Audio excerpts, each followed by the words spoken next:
कैसे आज जितेंद्र की कोई फिल्म आई तो सबकी मार्केट में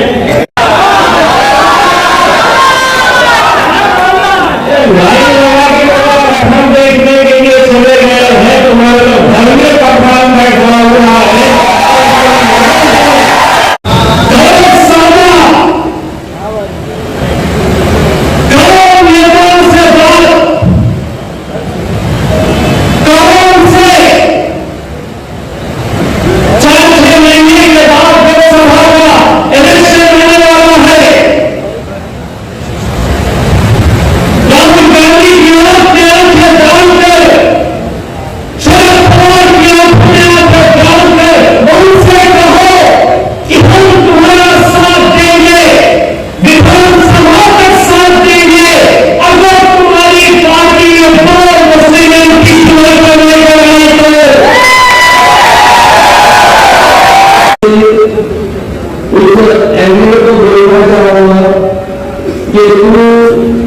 सोना है और मैं भगवान हूं। तुमने 2019 में पहला केस बनाया, मैं पलट के आया। तुमने 2020 में दूसरा केस बनाया, मैं पलट के आया। तुमने 2021 में मुझे तरीका करवाया, मैं पलट के आया। तुमने 2022 में मुझे जेल भिजवाया, मैं पलट के आया। लेकिन मैं वादा करता हूं कि 2024 में मैं तुझे रिटर्न करूंगा और तू पलट नहीं पाएगा।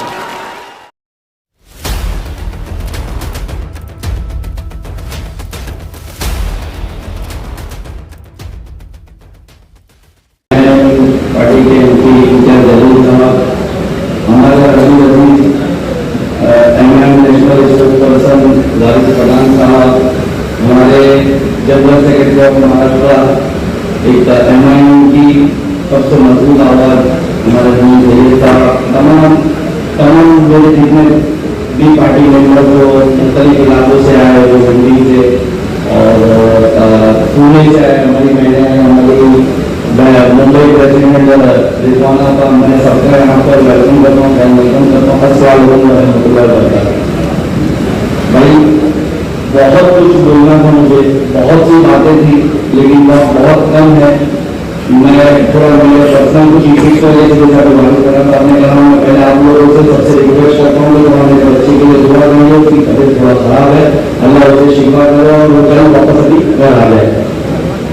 मैं यहाँ पर बहुत कम अल्फाज में अपनी बात रखता हूँ, क्योंकि हम सब यहाँ जमा हुए इंतजार जलील साहब को सुनने पूरा नोबरा उनका वेट कर रहा था। मैं बहुत शुक्रगुजार हूँ कि इंतजार जलील साहब ने हमारे शहर को वक्त दिया, हमने उनसे टाइम मांगा, वो आज पूरा दिन हमारे शहर में किया। और जिस तरीके से आप लोगों ने आज हम लोगों का साथ दे करके अल्हम्दुलिल्लाह आज जिस तरीके से रोड पे हमने एक माहौल बना कर रखा था, पूरा रोड जिस तरीके से पूरा शहर जाम था, ये इस बात का सबूत है कि इस तरीके से आप लोगों की मोहब्बत एमएम के साथ और आप लोग एमएम के साथ है। मैं उसके लिए मैं आप तमाम लोगों का शुक्रिया अदा करता हूँ। मैं बहुत कहने लगा, बहुत सी ऐसी बातें मैं शहर के ताल्लुक से हालात में प्रोग्राम रखा गया है। मैं दुनिया की हालत को ठीक, हिंदुस्तान की हालत को ठीक, मैं शहर के हालत पर बहुत कुछ बोलने लगा था। किस तरीके से आज हमारे शहर को लूटा जा रहा है, हमारे शहर में किस तरीके से हमारे ही कौम के बच्चे को कुछ बाहर से आए हुए लोग दूसरी स्कूलों में पहुंच जाते हैं, उनको मना कर देते कि हम उनको यहाँ नहीं पढ़ने, लेकिन अगर आप मुसलमान के बच्चे आपको पढ़ना है तो बोले आप उम्र के हुए हिस्से पे जाए, आप हमारे गाँव के हिस्से में नहीं आ सकते। इस तरीके से हालात है, उस पर बोलना था किस तरीके से हमारे शहर को बर्बाद किया गया, करप्शन किया गया। जो यहाँ के मौजूदा एमएलए उसने किस तरीके से 2009 से लेकर के अभी तक 7 इलेक्शन हुए, हमारे शहर को तिल लूटा। हमारे शहर में हमें कुछ बुनियादी सहूलतें सही से हमें मुहैया नहीं करवाई, हमारे शहर को बर्बाद किया। उसके लोगों ने किस तरीके से हमारे शहर को लूटा, करप्शन किया, सब चीजें को खोल कर रखना चाहता था ताकि फिर उसके बाद हमारे आपको सब उससे को बता सके। लेकिन वक्त की कमी होने की वजह से आज नहीं कर पाएंगे। इंशाअल्लाह मैं आपसे वादा करता हूँ बहुत जल्द मैं वापस से हमारे साथ लोगों से टाइम मांगूंगा, उनसे रिक्वेस्ट करूंगा कि आप लोग हमारे शहर को बहुत दीजिए। इंशाअल्लाह जिस तरीके से हम लोगों को जिस हालत का हम लोगों ने प्रोग्राम किया है, हम चीज के लिए रुका है। हमने डोगरे ग्राउंड जो नगर में हमने वो अरेंजमेंट किया था, वहाँ पर इशू हुआ करके हम लोगों को लास्ट मिनट पे हम लोगों को वापस पे आना पड़ा और यहाँ पर प्रोग्राम करना पड़ा, जिस वजह से काफी हमें प्रॉब्लम भी हुई है। तो इसके लिए मैं वापस से आपसे टाइम चाहूंगा कि आप शहर को टाइम देंगे, जो प्लेस बदली और जिस तरीके से बदला तो बहुत कुछ मुझे डिफरेंट दिया है। इसका जो लोग चाहते थे तो करने की कोशिश करें, लेकिन हमारी डोगरा की आवाम ने जो आकर के यहाँ पर अपना मोहब्बत का सबूत तो किया, लेकिन वो ताकत नहीं हम जुड़ा। मैं मेरी बातों को ज्यादा नहीं, थोड़ा भी जैसे मेरे भाई ने कहा यहाँ पर कि किस तरीके से शहर पढ़ा कर बहुत सी चीजें आप लोगों को पता नहीं, मैं चाहता था तफसील से बताऊं कि किस तरीके से जो यहाँ के मौजूदा एमएलए उसने किस तरीके से उसके ऊपर अपने आप को पढ़ा लेने समझता और जिस तरीके से उसने कोशिश किया मुझे हमारी पार्टी को हमारी टीम को डराने की कोशिश की, मुझ पे केसेस बनाए। उसने 2020 में उस पर पहला केस बनाया और उसके शहर के लोगों ने उसके पार्टी के लोगों ने पूरे शहर में 2020 में केस बनेगा, शहर पठान नहीं आने वाला, अब यहाँ पर पार्टी को तुम देखिएगा क्या होगा, लेकिन मैं वापस पलट के आया। 2021 आया, फिर उसने उसमें दूसरा केस बनाया, फिर मुझे शहर से मुझे शहर से बाहर जाना पड़ा वगैरह के चलते, फिर मैं 25 दिन बाहर रहा। उस टाइम पे लोगों ने कहा कि अफसर पठान नहीं आएगा, अल्हम्दुलिल्लाह अल्लाह ने मुझे लौटाया। 2021 में जब उससे बर्दाश्त नहीं हुआ, इससे तो उसने सत्ता में आ गया, मैंने यहाँ पर महाविकास आघाड़ी सरकार में मिनिस्टर बन किया, तो मुझे बेगुनाह होने के बावजूद दो ऐसे केस जिसके कोई मायने नहीं, जिसके कोई यहाँ तक चार्जशीट डाली है, मुझे शहर बदल करवा दिया। और उसको उसने भी चैलेंज किया कि अब मैं इसको नहीं आने दूंगा, लेकिन मुझे मेरा अल्लाह के साथ में भरोसा था और मैं शहर में वापस पलट के आया। 2022 में जब मैं शहर में आ रहा था, मेरा एक्सपेरिमेंट खत्म करवा दिया, तब भी उसका पेट नहीं भरा। अपने कुछ छोटे चपाटों को झूठा एफआईआर करवा के मुझे जेल पहुंचा दिया, मुझे 40 दिन जेल भेज दिया। फिर भी मैं लौट के आया। तो मैं आज ये स्टेज के उससे उस एमएलए को बोलना चाहूंगा कि तू सोना है और मैं लोहा हूं। तूने 2019 में पहला केस बनाया, मैं पलट के आया। तूने 2020 में दूसरा केस बनाया, मैं पलट के आया। तूने 2021 में मुझे तड़ीपार करवाया, मैं पलट के आया। तूने 2022 में मुझे जेल भिजवाया, मैं पलट के आया। लेकिन मैं वादा करता हूं कि 2024 में मैं तुझे रिटर्न करूंगा और तू पलट नहीं पाएगा।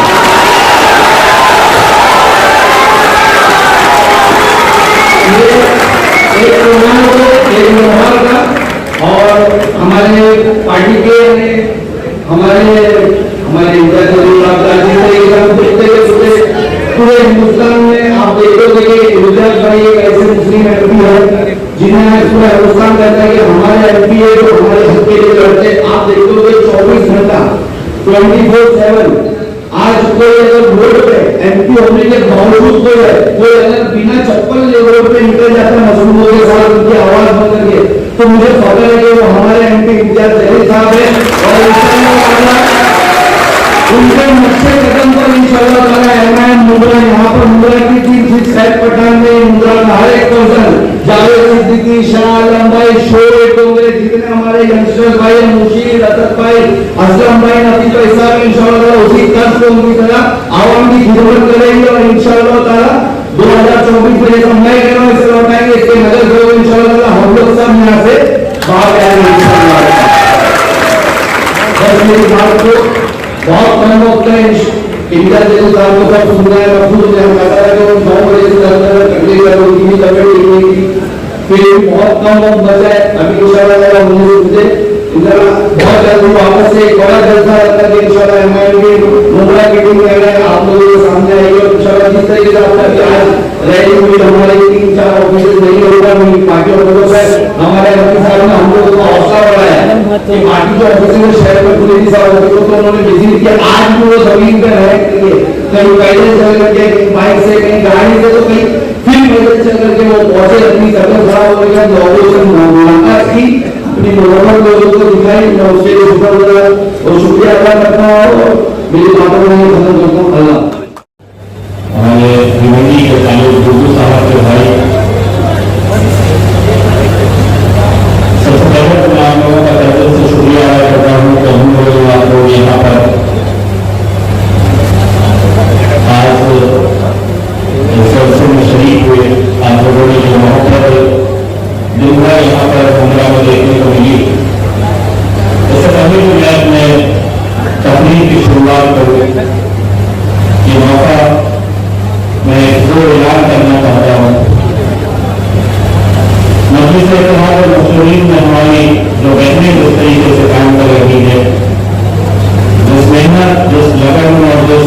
जुनून और दीवानगी के साथ काम कर रही है। उसमें हमारी एक तो दिल्ली की हमारी एक अदब है रुबीना शेख, आप खड़े आज से अल्हम्दुलिल्लाह रुबीना शेख मस्जिद से इत्तेहाद मुस्लिमीन की महाराष्ट्र महिला संगठन की एक्टिंग प्रेसिडेंट होती है, आज ऐलान किया जा रहा है। दूसरे हमारे साथी जिनको मैं भी बहुत सुनना चाहता हूं और जब खड़े रहते हुए बोलने के लिए तो जिस अंदाज में वो बोलते हैं उनके ऊपर और जिम्मेदारी डालते हुए आज से अल्हम्दुलिल्लाह सैयद मोइन साहब महाराष्ट्र के वाइस प्रेसिडेंट रहेंगे, महाराष्ट्र में से मुस्लिम वाइस प्रेसिडेंट रहेंगे। आप दोनों को बहुत बहुत मुबारकबाद करता हूँ और उम्मीद करता हूँ कि आप लोग जो काम अभी तक करते आ रहे हैं उससे ज्यादा और जोश में करेंगे। आपको ये कहूँगा कि बहुत ज्यादा जज्बाती मत होइए, मुझे डर ये लगता है कि किसी दिन आप चप्पल निकालकर किसी को मार न दे सकते हैं। तो बहुत बहुत मुबारक। आज जब मैं मुंद्रा के लिए आ रहा था तो मुझे कुछ पुलिस ऑफिसर से फोन आए और उन्होंने मुझसे ये कहा पूछा उन्होंने कि आप आ रहे हैं? मैं कहा कि मैं आ रहा हूं। तो उन्होंने कहा कि साहब थोड़ा आज दशहरा भी है, आज देवी की को बिठाया जाता है, तो आप थोड़ा उनका थोड़ा थोड़ा मैं समझ गया वो क्या कहना चाह रहे हैं। तो मैं उनको ये कहना चाह रहा हूं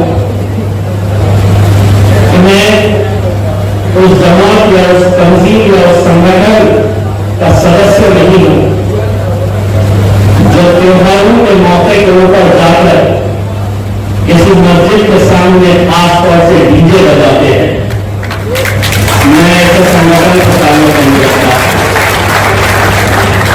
मैं ऐसी किसी तंजीम से ताल्लुक नहीं रखता जो त्योहार की आड़ में इबादतगाहों पर रंग छिड़कने का काम करते हैं।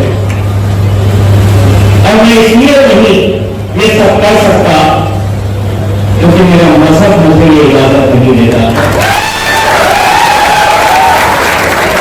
मेरा मजहब मुझसे ये कहता है कि जितनी इज्जत तुम अपने मजहब की कर रहे हो, दूसरों की इबादतगाहों की भी उतनी ही तुमको इज्जत करनी है। मेरा मजहब मुझे सिखाता है। इसीलिए अगली बार जब मुझसे ये कहेंगे थोड़ा, तो थोड़ा उनको भी कहते हैं। यह हमारे मुल्क की तहजीब है, यह हमारे मुल्क की संस्कृति है, यह हमारे मुल्क की पहचान है कि हमने हर मजहब को, हर त्योहारों को हमने साथ में मिलकर मनाया है। आज ऐसा क्या हो गया है इस मुल्क के अंदर कि जब कोई त्योहार आता है तो पुलिस वालों का ड्यूटी बढ़ जाता है। और ये क्यों हो रहा है, कब से हो रहा है, आप अच्छी तरह से जानते हैं। आज इस मुल्क के अंदर जो एक फिजा तैयार की जा रही है, जो एक माहौल तैयार किया जा रहा है, आप पूरी अच्छी तरीके से वाकिफ है ये क्यों किया जा रहा है, कैसे किया जा रहा है, क्या हासिल करना चाहते हैं। सिर्फ सियासत की वो कुर्सी और उस कुर्सी को हासिल करने के लिए समाजों के बीच में, जाति धर्म के बीच में दीवारें कैसी पैदा की जा सकती है, खड़ी की जा सकती है। यही उनका राज पिछले 2014 से हम देखते आ रहे हैं। दोस्तों, आज मुंद्रा की सड़कों के ऊपर जब हम चल रहे थे, देख रहे थे,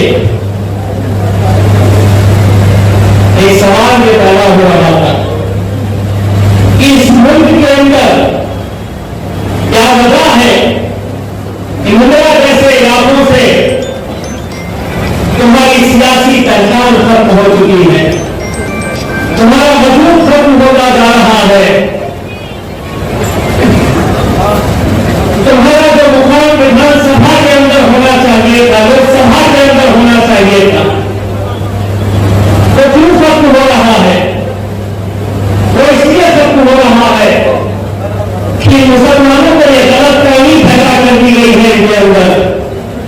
इस मुल्क के अंदर अगर सेक्युलरिज्म को जिंदा रखना है तो सुनो, उसकी पूरी जिम्मेदारी तुम्हारे ऊपर है, तुम्हारे कंधों के ऊपर है। सेक्युलरिज्म को जिंदा रखना, कैसा सेक्युलरिज्म कभी सोचे हैं? वो सेक्युलरिज्म जो तुमको ये बताता है अरे तुम्हारा काम सिर्फ वोट देना है, सत्ता में हम जाकर बैठेंगे, लोकसभा में हम जाकर बैठेंगे, विधानसभा हमारे लिए बनी है। मुन्ना जैसे राजेश कभी सोचो इस बात पे, गौर करो इस बात के ऊपर। मैं कुछ आगे तुमको बताने के लिए आया हूं। 1980 में लोकसभा के अंदर 553 पूरे हिंदुस्तान की जितनी भी लोकसभा की सीटें हैं 553, इन 75 सालों के अंदर 1980 एक ऐसा साल था कि जहां पर अलग अलग राजनीतिक पार्टियों से 49 मेंबर ऑफ पार्लियामेंट, 49 सांसद, 49 खासदार सबसे ज्यादा 1980 के अंदर चुनकर आए। 1980 के बाद हर गांव की आबादी बढ़ रही है, हर समाज की आबादी बढ़ रही है, लाजमी है आपकी भी आबादी बढ़ रही है। लेकिन क्या वजह है कि 1980 के बाद हर 5 साल आपकी नुमाइंदगी लोकसभा के अंदर, आपकी नुमाइंदगी विधानसभा के अंदर हर एक की बढ़ रही है, आपकी बढ़ रही है। क्यों? क्योंकि आपको तो सेक्युलरिज्म को जिंदा रखना है ना। आपको कहां इतिहास शरीफ चलने वाला है, आपको कहां पैसों की वैसी चलने वाला है। आपको तो सेक्युलरिज्म को जिंदा रखने में आपको पाठ पढ़ाया जा रहा है कि नहीं मुसलमानों, अंदर तो हम जाएंगे, तुम सिर्फ वोट देने का काम करो। 2004 के अंदर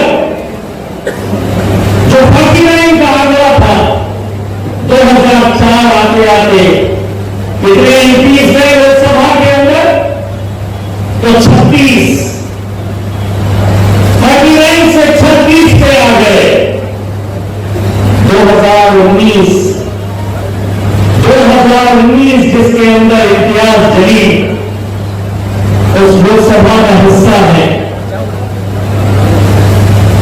36 से हम लोग कितने हो गए? तो 26 और 10 कम हो गए। क्यों कम हो गए? क्योंकि जिनके होर्डिंग्स में आज देख रहा था, अलग अलग राजनीतिक पार्टियों के साथ मुसलमान लीडरों के जब तस्वीरें में देख रहा था, उन्होंने बीड़ा उठाया है इस मुल्क के सेक्युलरिज्म को जिंदा रखने का। 26 में हो सकता है कि 2024 के अंदर 16 हो जाए, उसके बाद 2-4 पे आ जाए और उसके बाद खत्म ही हो जाए। कितने ऐसे राज्य हैं जानते हैं आप? 18 स्टेट्स हैं जहां से एक भी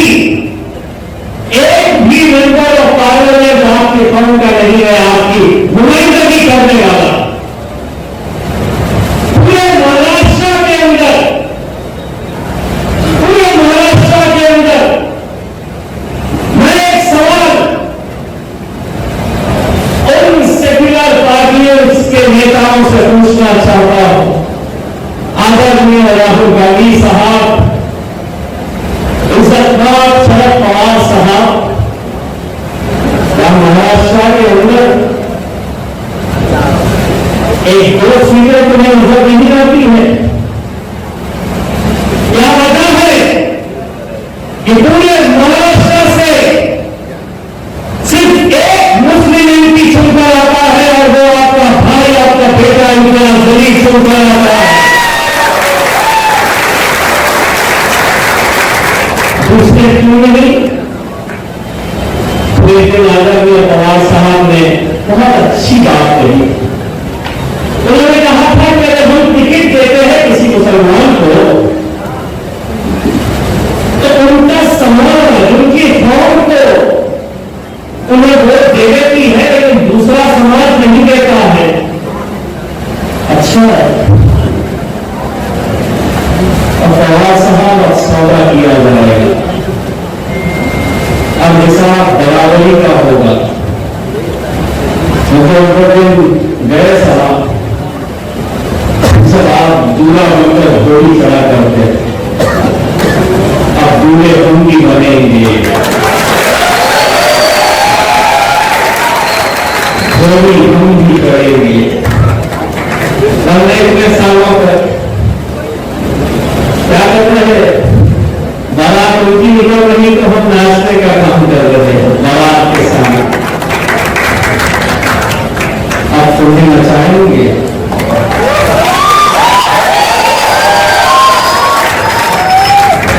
अगर नाचने नहीं आता है तो शायद पता नहीं उनके लिए डांसिंग क्लासेस लगा लो, ढूंढे कैसे लगाए।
उठाने का काम करते थे, शतरंजियां बिछाने का काम करते थे।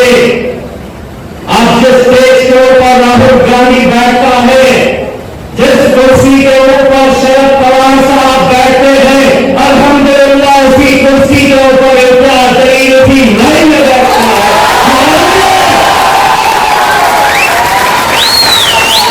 ना आगे ना पीछे, तुम्हारी सोच, तुम्हारे जहनों को बदलने की जरूरत है। क्या ये सौदा नहीं किया जा सकता? क्या उनको ये पूछा नहीं जा सकता?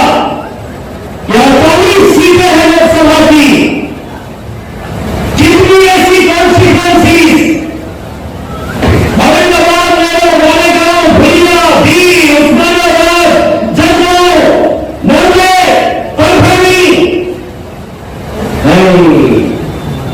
क्या करना है? दो भाइयों को आपस में लड़ाना है, आपस में सेटिंग करना है। बीजेपी वालों को कहना है, सेना वालों को कहना है, कांग्रेस वाले, एनसीपी वाले, दो मुसलमानों को खा दो, ये आपस में लड़ते रहेंगे और तीसरा उधर जाएगा। यही हमने करके आए हैं। अरे हमने जीता कैसे?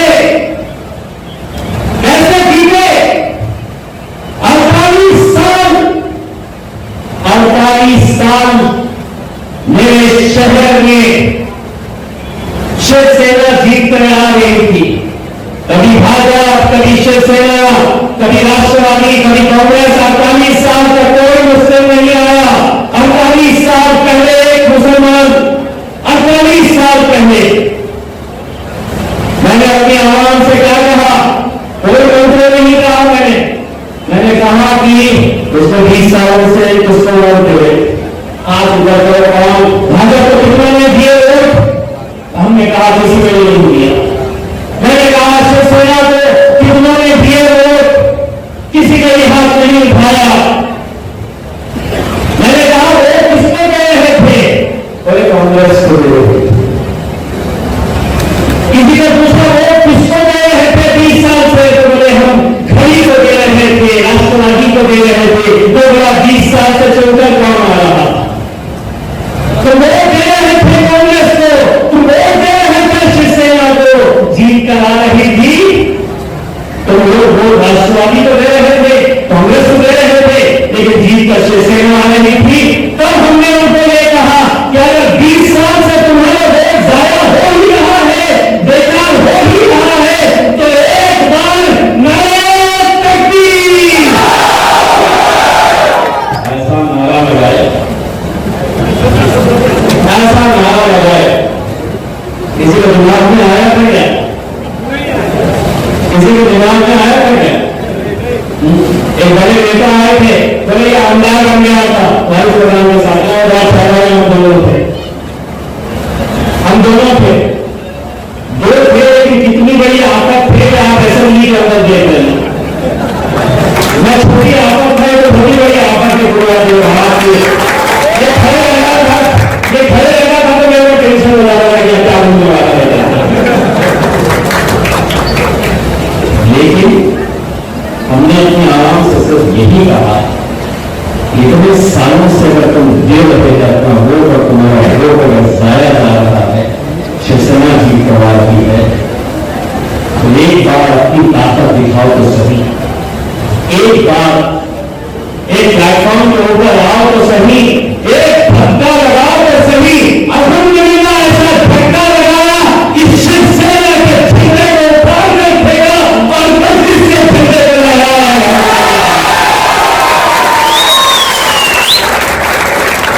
मुंबई में देखता हूं, यकीन मानिए बहुत अफसोस होता है,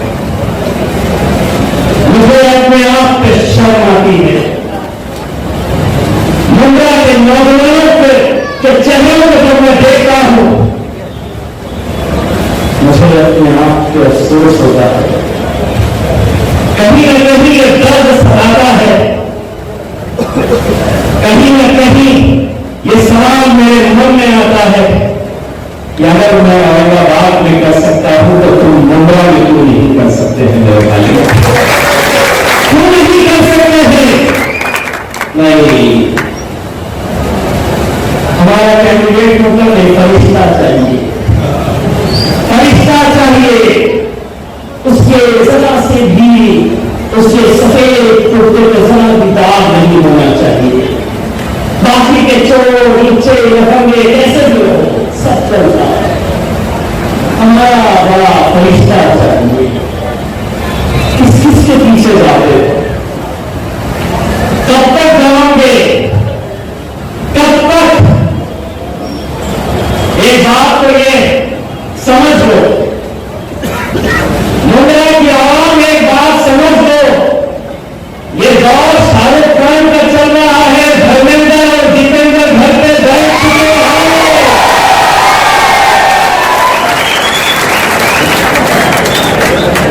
कब तक चलाओगे हंसी पिटी, कैसे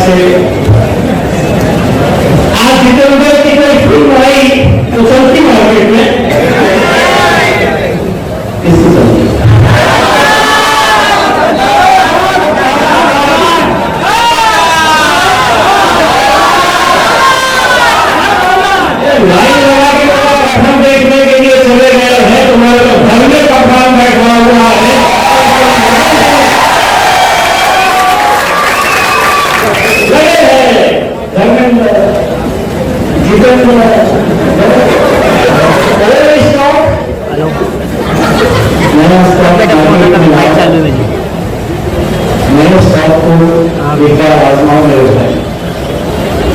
मैं साथ में कहना चाहता हूँ नारेश भाई ने, सैयद मोइन साहब ने, लेकिन एक बहुत ही संजीदा मुद्दे के ऊपर उन्होंने बात की जो फलस्तीन से ताल्लुक रखता है, इजराइल से ताल्लुक रखता है। नारेश भाई ने ये बताया कि कर्नाटक के अंदर एक नौजवान लड़के को के ऊपर एफआईआर रजिस्टर किया गया है क्योंकि उसने कहा कि मैं फलस्तीन के साथ हूं। मैं कर्नाटक की हुकूमत को यह कहना चाहता हूं और हिंदुस्तान की हुकूमत को यह कहना चाहता हूं कि उस लड़के की तरह इंडिया जगह भी फलस्तीन के साथ है।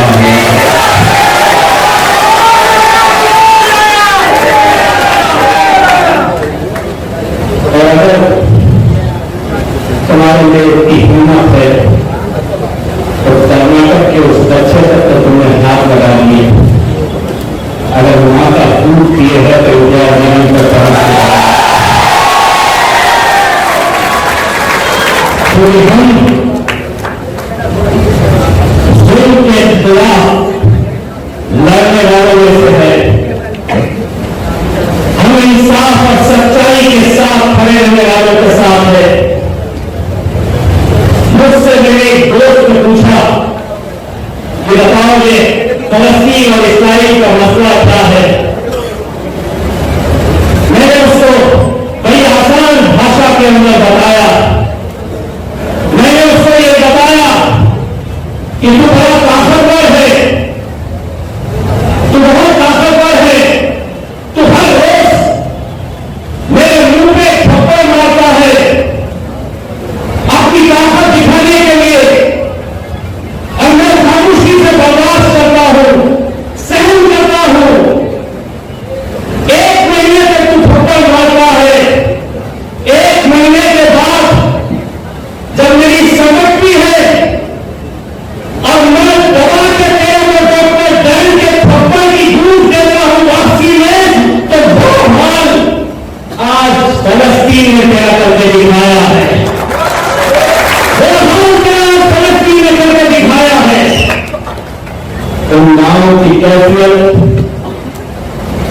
सोचिए, उन फलस्तीन से उन नामों की कैफियत ये लोग तो जानते ही नहीं है कि तुम्हारा हमारा इतिहास क्या है।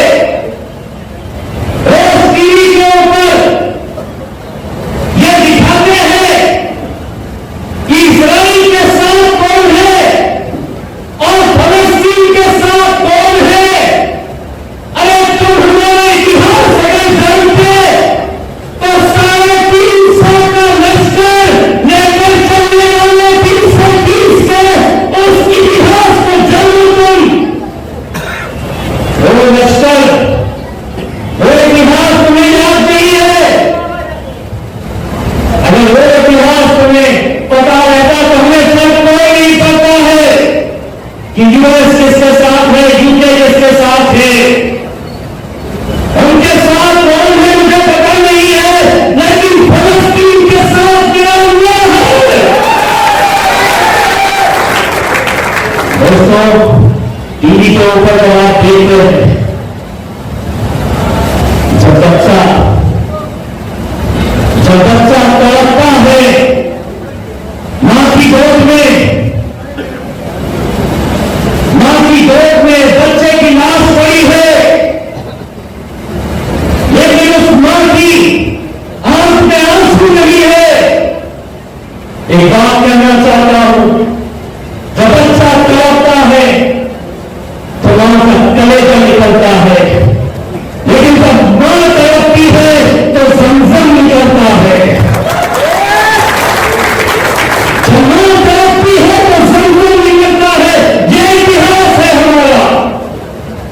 इसीलिए मेरे भाइयों, हम एक ऐसे दौर से गुजर रहे हैं कि जहां पर हक के साथ भी अगर तुम खड़े रहे तो तुम्हें कैसे आज जुल्म का सामना करना पड़ रहा है। कोई हैरानी नहीं है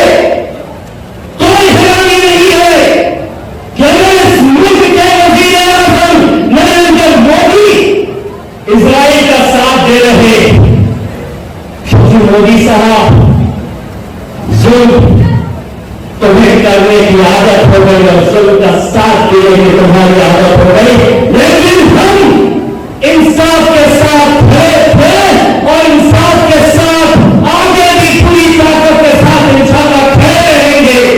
चाहे कहीं पर भी दुनिया में कहीं पर भी जुल्म हो रहा हो, हम अपनी आवाज बुलंद करेंगे। हम डरने घबराने वालों की जमात नहीं है, हम डरने या घबराने वालों की जमात नहीं है, ऐसे होने से हम डरने नहीं है। हमारे खिलाफ क्या कार्रवाई करना है करो, लेकिन हम हमारी जबान के ऊपर हम हक के लिए, सच्चाई के लिए, इंसाफ के लिए लड़ते रहेंगे मेरे भाई। मुझे आज यहां पर मुंबई में आया, मुझे आप लोगों का जोश और जज्बा देखकर यकीनन बहुत खुशी हुई, लेकिन आज हमारे जितने जिम्मेदार है, शाहरुख साहब है, सैयद पठान साहब है, शोएब साहब, जितने भी जिम्मेदार है, मैं उन लोगों से ये कहना चाहूंगा, अब इस बार मुंबई के अंदर कोई हम सेक्युलरिज्म का ठेका नहीं लिए हुए। इस बार मजलिस यहां पर झंडा लहराएगी इंशाअल्लाह, मजलिस यहां पर झंडा लहराएगी और तुम लोगों को साथ देना होगा, तुम लोगों को हिसाब चुकाना होगा, तुम लोगों को उनसे कहना होगा इतने साल तक तुम जैसा कहते थे ना तुम वैसा सुनते थे, तुमने जिसको कहा हमने उसको साथ दिया, लेकिन अब हमारे भी नुमाइंदे अगर उम्रा से नहीं जाएंगे तो फिर कहां से जाएंगे मेरे भाई। मुंबई को क्या नाम दिया जाता है, मुंबई को किस नाम से पुकारा जाता है बाहर, आप जानते हैं। आपकी गैरत को एक मर्तबा लौटाओ, एक मर्तबा अपनी जमीन को जिंदा करो, एक मर्तबा हक के लिए खड़े रहो। हम नहीं आने वाले यहां से, हम अपनी लीडरी नहीं करने के लिए आए थे। आपके लीडर आपके बीच में से ही हम पैदा करना चाहते हैं। अरे हमारी ये ख्वाहिश है, हिंदुस्तान के अंदर सिर्फ एक ही तो शेर है, बैरिस्टर असदुद्दीन अवैसी। हम चाहते हैं कि हर जिले के अंदर एक असदुद्दीन अवैसी पैदा हुए। बहुत बहुत शुक्रिया आपको। हमारी यही राय है कि मुंब्रा एक ऐसा शहर है कि जहाँ पर हमने जब भी आए तो यहाँ के नौजवानों के अंदर, यहाँ के लोगों के अंदर जो एक दीवानगी देखी है, तो हमें ऐसा लगता है कि यहाँ से अपनी क़यादत खड़ी होनी चाहिए। देखिए, आज इस राज्य की अगर हम बात करें तो हर राजनीतिक पार्टी अपने उसूलों को दरकिनार करके, जिस राष्ट्रवादी कांग्रेस, जिस कांग्रेस का जन्म भी इस बात से था हम शिवसेना के साथ नहीं जाएंगे करके, वो शिवसेना के साथ चले जाते हैं। राष्ट्रवादी टूट जाती है, शिवसेना टूट जाती है, कौन किसके साथ चले जाएगा किसी को भी पता नहीं है। ऐसे हालात के अंदर हम समझते हैं अगर मुंब्रा की आवाम मजलिस का अगर साथ देती है तो यकीनन हम यहाँ पर बहुत अच्छे नतीजे लेकर आ सकते हैं, क्योंकि मुंब्रा को एक अच्छी लीडरशिप की ज़रूरत है। वो लीडरशिप नहीं जो सिर्फ बिल्डरों का साथ देती है। मुझे इतनी हैरानी हुई ये जानकर कि पूरे मुंब्रा के अंदर कोई एक बड़ा ग्राउंड तक नहीं है बच्चों को खेलने के लिए। इसमें इतनी बड़ी आबादी वाला शहर, क्या वजह है कि यहाँ पर ग्राउंड्स नहीं है? क्या ये पूरे ग्राउंड्स है तो आपने बिल्डरों को दे दिए हैं अपने फ़ायदे के लिए, ज़ाती मफाद के लिए? मुझे इतना ताज्जुब हुआ कि ग्राउंड एक पूरे मुंब्रा के अंदर अगर नहीं है तो आप सोचिएगा कि इतने बड़े शहर का क्यों मेट्रो यहाँ पर नहीं लाई गई? यहाँ से मेट्रो को क्यों मुंबई के साथ कनेक्ट नहीं किया गया है? क्या वजह है? क्योंकि यहाँ पर अक्सरियत जो है वो मुसलमानों की है, तो यहाँ के एरिया का डेवलपमेंट ही नहीं होना चाहिए।